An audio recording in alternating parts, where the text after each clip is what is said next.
ವಿದ್ವಜನ ಪರಿವೇಷ್ಟಿತವಂತಹ ದ್ವಾರಕಾವತಿಯ ಸಭೆ ಇದು. ಸಭೆಯಲ್ಲಿ ಎಲ್ಲರೂ ಕೂಡ ಸೇರಿದ್ದಾರೆ. ಈ ಹೊತ್ತಿನ ನೀನು ಬಂದವಳು, ಸದಾಕಾಲ ನಗುತ್ತಾ ಇದ್ದವಳು. ಇನ್ನು ನೋಡಿದ್ರೆ ನಿನ್ನ ಮುಖವು ಬಾಡಿ ಹೋಗಿದೆ. ಯಾವುದೊಂದು ಚಿಂತೆಗೆ ಒಳಗಾಗಿದೆ ಅಂತ ತಿಳಿದುಕೊಂಡೆ. ನಾನು ಎಲ್ಲರ ಚಿಂತೆಯನ್ನು ದೂರ ಮಾಡುವ ಚಿನ್ಮಯನಿದ್ದೇನೆ. ಏನು ನಿನ್ನ ಚಿಂತೆಯಿಂದ ಹೇಳ್ತೀಯಾ? ಏನೇ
ಸಂತೋಷದಿಂದಲೇ ಬರುವವಳು ನಾನು.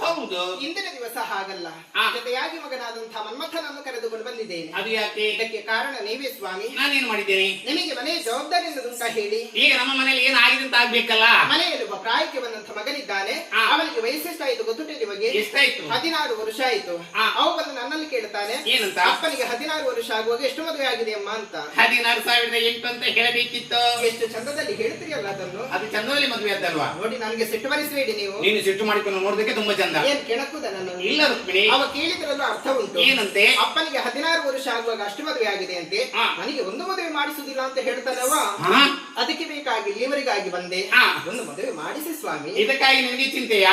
ಚಿಂತೆ ಮಾಡ್ತಾ ಇದ್ರೆ ಮನ್ಮಥನೇ ಮದುವೆ ಆಗ್ತದ? ಇಲ್ಲ. ಇದನ್ನೆಲ್ಲ ತಿಳಿಸಕ್ಕೆ ಬರುವಾಗ ಇಷ್ಟು ದೊಡ್ಡ ಮುಖ ಮಾಡಿಕೊಂಡು ಬಂದು ಹೇಳುದಾ?